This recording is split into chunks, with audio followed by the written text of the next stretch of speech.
Bingo's Thanksgiving pie. Bingo woke up to the smell of pumpkin spice.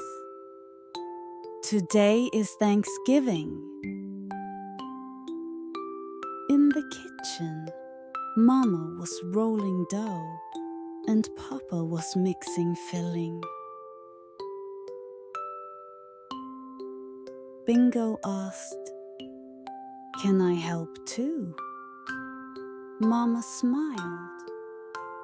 "Of course, little helper."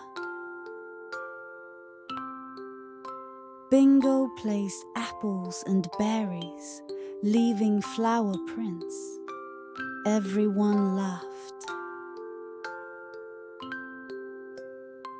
When the pie was ready, the whole family sat together. Bingo whispered, "I'm thankful for my family." Everyone gave him a hug.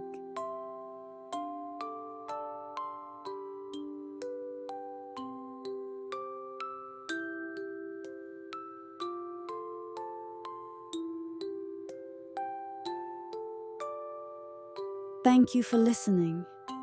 Don't forget to subscribe.